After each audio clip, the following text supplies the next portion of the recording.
Tonight at 10, Christmas gets the go-ahead across the UK. Families can celebrate together after all 4 nations agree on a plan. From the 23rd of December, 3 households will be allowed to mix for up to 5 days of festivities, but the new rules come with a warning. We can't afford to throw caution to the wind. The virus doesn't know it's Christmas and we must all be careful. As scientists warn of the dangers of mixing indoors, we ask if it is worth the risk. It's one day, that I think we can actually give up just for one day, just to keep everybody safe. Whether there's, say, 3 households, 4 households, 5 households, I think extended families most are going to try and meet up no matter how many households they come from. It comes as the UK has recorded its highest daily death toll since the middle of May, but new cases have fallen significantly. More than a fifth of secondary pupils in England weren't in school last week, the highest number so far. Most were having to self-isolate. The north of England is facing an economic crisis worse than the 1980s, warns Greater Manchester's mayor as the Chancellor prepares to outline a new scheme to help 1 million people find work. And not quite a concession, but Donald Trump finally tells officials to prepare for a Biden presidency. And coming up in the sport on BBC News, Chelsea are through to the knockout stages of the Champions League with 2 games to spare, thanks to a 91st minute winner at Rennes.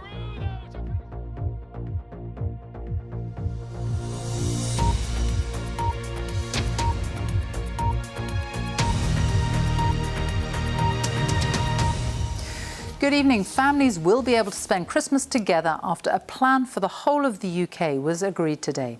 Restrictions will be eased over a 5-day period, allowing more households to mix, and people will be allowed to travel to see their loved ones.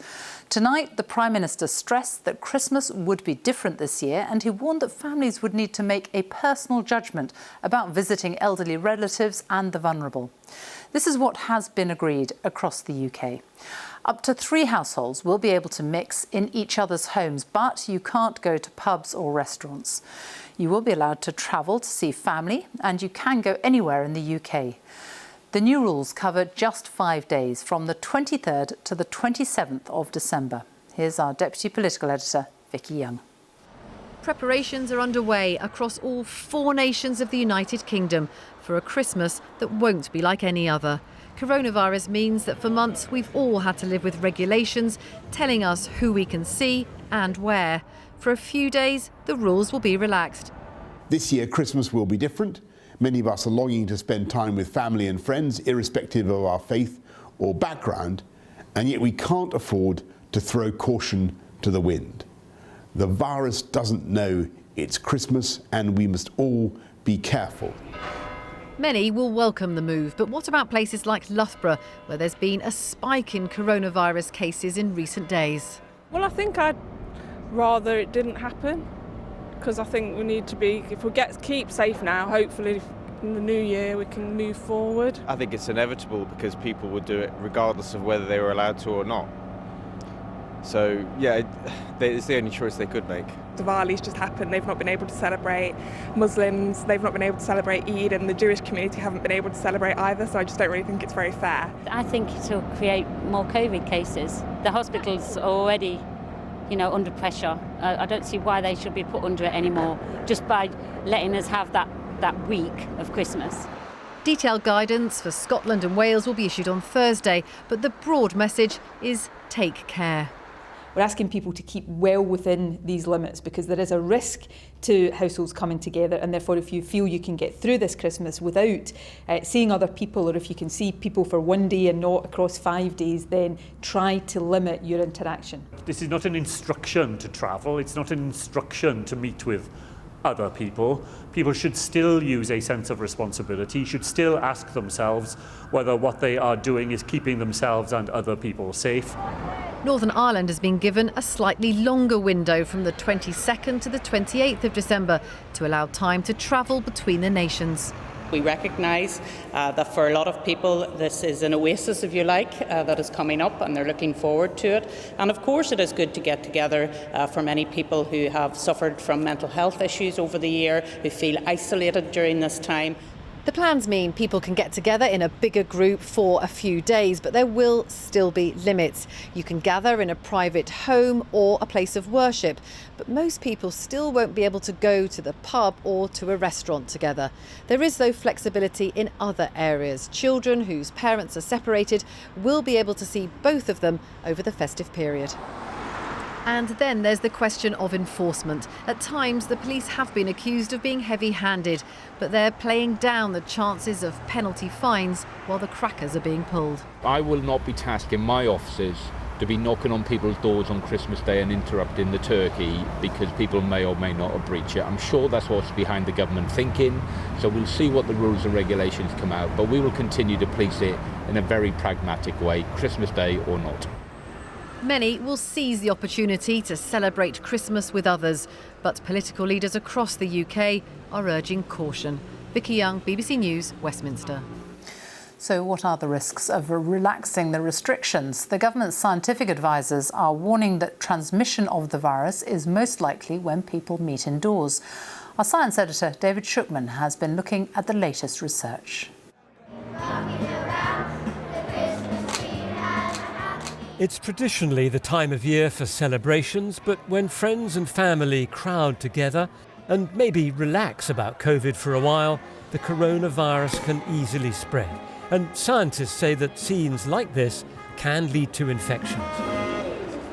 The way that we would normally experience Christmas, a Christmas meal, for example, with our friends and families, is probably the worst possible scenario for this type of virus. It's going to be difficult to physically distance. People care for each other. They're not used to that. If you're out of doors, all the evidence suggests you're very unlikely to catch the virus because it gets dispersed in the open air. But at this time of year, no one wants to spend too long out in the cold. This is, after all, the season for gatherings indoors. But that brings a whole series of risks. In any group sitting down to a meal, it's possible someone may be infected without realising because they have no symptoms. And the more people there are, the greater that danger, especially if they've come from different households.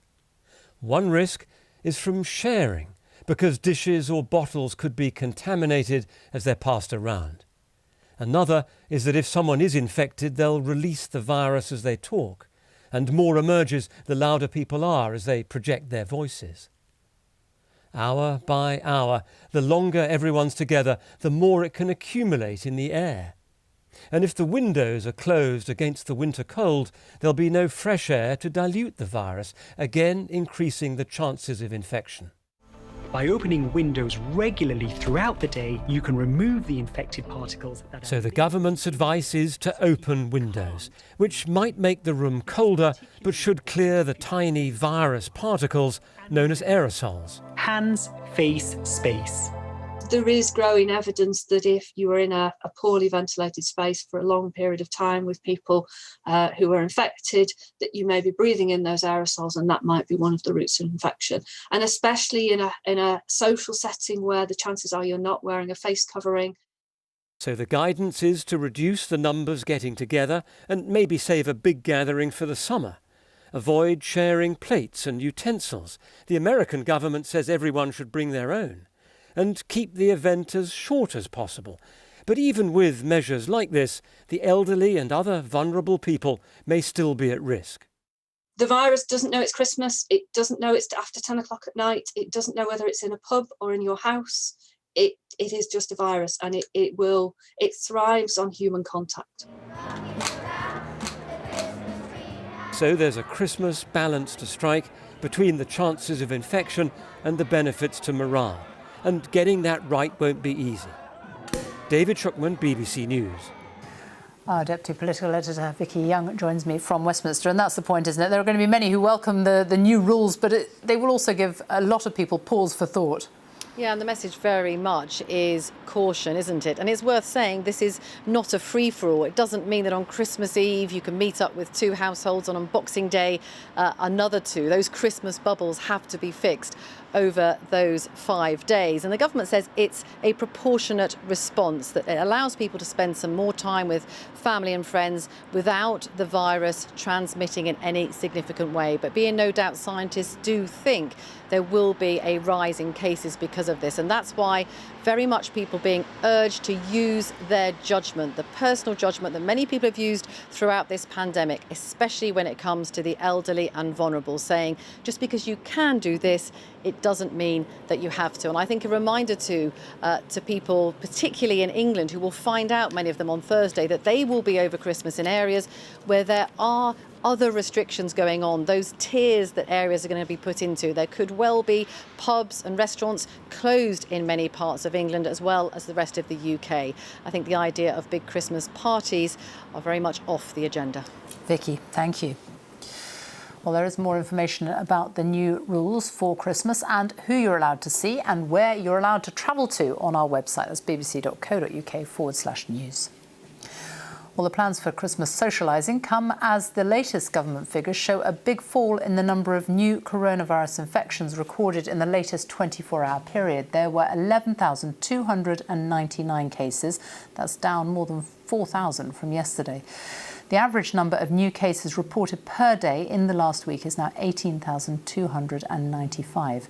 And you can see from this graph that the average number of people admitted to hospital every day over the last week since Friday has also fallen to 1,654. But there has been a big rise in deaths. 608 were reported. That's people who died within 28 days of a positive COVID-19 test, the highest figure since the middle of May. On average, 442 deaths have been reported every day in the past week, and it takes the total number of deaths so far across the UK to 55,838. Well, our health editor, Hugh Pym, is here. So the new cases are falling, but the death rate is still very high. Why is that? Yes, Sophie, that daily reported death toll above 600 is another tragic reminder of just how serious a threat COVID-19 still is. The reality is that those who've lost their lives probably picked up the infection 3 weeks or more ago. In other words, before the lockdown restrictions were imposed in England. And it's very possible that the daily reported death number will carry on rising, possibly even into next week, just as in England lockdown is being eased. When you look at hospital admissions, though, as we've just been seeing, they're slightly levelling off their more recent infections, and that latest case number sharply down and the rolling average down as well suggests that lockdown restrictions in all parts of the UK are working and bringing cases down. So the challenge now for all four governments is that the arrangements that they have in place in the run-up to Christmas bring cases down even further, because they want to start from a low base before the Christmas holiday, when inevitably, as we heard from Vicky, they think case numbers will go back up again before more restrictions are imposed. But the warning is, if case numbers go up over Christmas, that means more hospital admissions in the new year for the NHS to cope with, just when it's at its busiest time. Hugh Pym, thank you. In France, shops will reopen from Saturday as the country's second lockdown begins to be eased. Addressing the nation, the French President, Emmanuel Macron, said further restrictions will be eased from the middle of December and travel restrictions lifted as long as new infections stay under 5,000 a day. But restaurants and cafes will stay closed until at least the 20th of January. The President said vaccinations for the most vulnerable would begin at the end of December or early January. More than 1 in 5 secondary school pupils in England was out of school last week because of coronavirus, the highest number since September. Keeping children in the classroom has been one of the key goals for the government, who say 500,000 laptops are going to schools to help pupils isolating. But it's a policy which comes with enormous challenges for both pupils and staff. Before the pandemic, school attendance was normally around 95%. The latest figures show just 78% of teenagers were in the classroom last week. Our education editor, Bramwyn Jeffries, reports from Knowsley on Merseyside, one of the worst affected areas this term. Even break times carefully managed. A school hit hard by coronavirus. Teachers and pupils having to isolate. In year 10, we've had to have bubble closure, an entire bubble closure. In year 11, we've had a partial bubble closure. There's a significant number of days that have been lost as part of that. Across year 11, just since September, more than 700 days in the classroom lost. Even now, we're still just catching up with work that we missed during lockdown. So there's still a lot of content that we need to catch up on before learning the content that we should be right now. I don't think it's really fair because at the end of the day we're all sitting the same exam and some have had more time in school than others and it could affect people differently. As someone who's self-isolated already, I think it's really stressful to even think about the fact that we've possibly got to do exams in a few months' time. You won't be learning all the content that will be on your exams, so it not only affects your GCSEs but also college. In this part of Merseyside, as many as 4 out of 10 teenagers have been out of secondary school at any one time. Now, local infection rates have improved very slightly, but those are still days in the classroom those teenagers won't get back. And schools are worried that if there's more disruption after Christmas, they simply won't be able to cover all of the content of their GCSEs. Plans for exams promised soon. One suggestion, grades could be more generous than usual across England. It's exactly the same as reducing the content for everybody. What we need is a more localised approach to take into account the exact nature of the disruption that we faced. With one more baby, we could have managed, but not with two. In English, pupils will have more choice in exam questions. Some want it allowed in other subjects. You could have different papers that cover different parts of the content, or you could have a single paper but guide pupils through the questions that they should answer based on the content they've studied. How high would you put the risk of the government getting itself into a very difficult position again? At the moment, I think that risk is very high. As they try to keep cases at bay, unions warn more pupils may need to learn at home. Ministers determined schools will stay open come what may. Branwen Jeffries, BBC News, Knowsley. The Chancellor, Rishi Sunak, will set out details of his spending review tomorrow. As part of a package of measures, Mr Sunak will announce a new 3-year £2.9 billion scheme to help 1 million unemployed people look for work. It comes as the Mayor of Greater Manchester, Labour's Andy Burnham, warned that the north of England was facing an economic crisis worse than the 1980s. Here's our economics editor, Faisal Islam. A year ago, before the pandemic, before the lockdown, before the sharpest recession, it was places like this, Middleton, that the government said it would be judged by. This seat in Greater Manchester, part of the new Blue Wall. The promise to level up the economy will feature in tomorrow's spending review, but here some locals are yet to see change. We were promised a metro link for 15, 20 years and it's still not happened. It's one of those, so it's promises are made, it's actions more than what words. As much as we can believe Boris Johnson's promises, of course, well, yeah, given time and given patience by everybody, yeah, we can still level up. And the regional mayor here, Andy Burnham, who's clashed with government over the COVID lockdowns, says levelling up has to mean something concrete for living standards. The north of England has been hit hardest by COVID because of the failure to invest in the north over decades. And we've probably gone backwards this year. We've been levelled down. We could be looking at another period like the 1980s in the north of England coming out of the COVID crisis. The 2020s could even be worse than the 1980s. So that is the test facing this government, and it's still unclear whether or not they're going to pass it. At the spending review, the Chancellor will announce a new £1 billion a year restart scheme, hoping to protect and create 1 million jobs. But spending reviews are also meant to set a long-term course. Tomorrow, a first, a national infrastructure strategy, spending more, particularly beyond London and the South East, welcomed by the chair of the National Infrastructure Commission. This National Infrastructure Strategy, the first time we will have ever had one in this country, is a golden opportunity to set out our determination to get our policies right in these areas. Every economist in the world almost at the moment is saying that governments should be investing in their infrastructure despite the impact of COVID. The COVID crisis has obviously fundamentally changed the numbers. The official forecasts tomorrow will show the economy shrinking in this year by more than 10%. That is bigger than any single year during the World Wars, during the interwar depressions, in fact, for 3 centuries. That has had a knock-on effect to government borrowing, where it has spiralled close-ish to £400 billion, 15 to 20% of the size of our economy, and that has not been seen in peacetime, only ever seen during world wars. So the levelling up problem is bigger, our ability to deal with it now more constrained. Tonight, the finishing touches being put to a review, still needing to rescue the economy, as well as reset it for the long term. Faisal Islam, BBC News. The US President-elect Joe Biden has been introducing the first choices for his cabinet. Many of them are Mr. Biden's colleagues from his years in the Obama administration. Last night, President Trump finally accepted that a formal transition of power should begin, tweeting that it was in the best interests of the country. But he hasn't conceded and went on to repeat unsubstantiated claims of corruption. Here's our North America editor, John Sopel. 2 turkeys, corn and cob, and there can only be one winner. One could end up on the White House dinner table this Thanksgiving.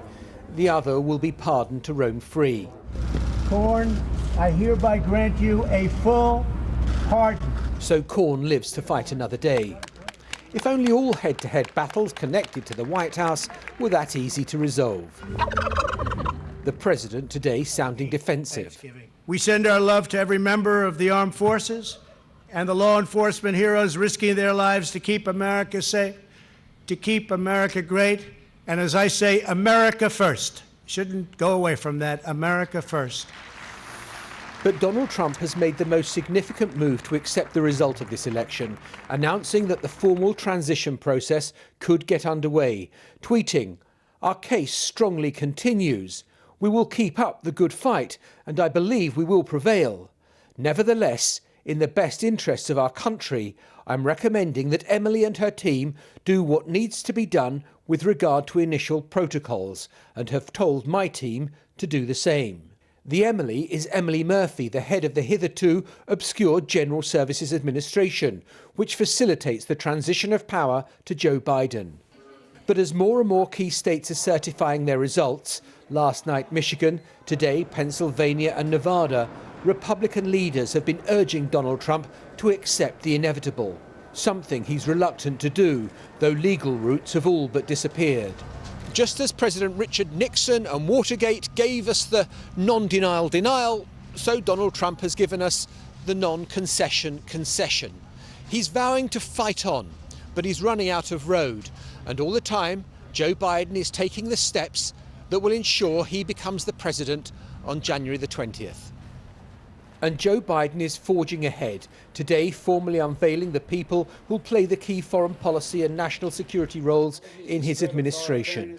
It's a team that reflects the fact that America is back, ready to lead the world, not retreat from it. Once again, sit at the head of the table, ready to confront our adversaries and not reject our allies. There has been one unexpected flurry of activity today. With no notice, the president announced he'd be giving a briefing.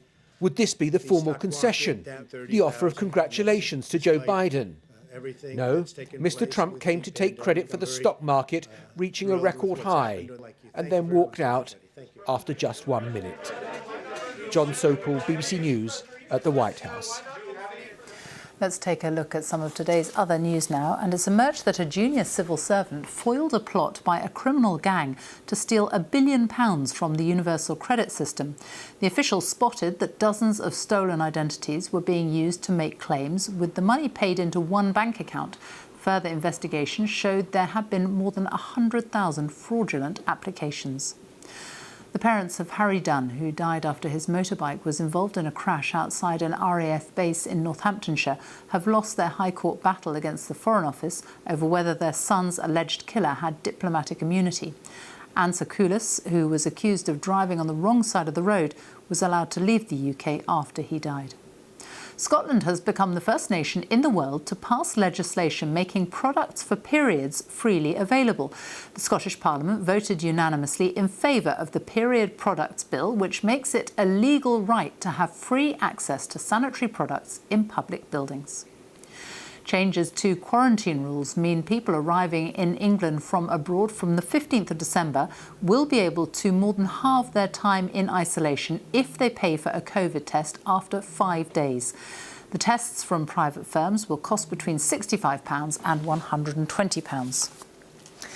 A committee of MPs says government attempts to pass a law that would make leasehold flat owners pay for building defects such as flammable cladding and fire safety defects amounts to an abdication of responsibility. Their highly critical report says nobody believes leaseholders should pay for historical problems exposed in the wake of the Grenfell Tower fire, except the government itself. Our Consumer Affairs correspondent Sarah Corker reports. A bombshell has just been dropped on us with this cladding. Caught up in Britain's building safety crisis. These sums of money are absolutely eye-watering and something that we could never afford. Thousands of people are trapped living in unsafe homes.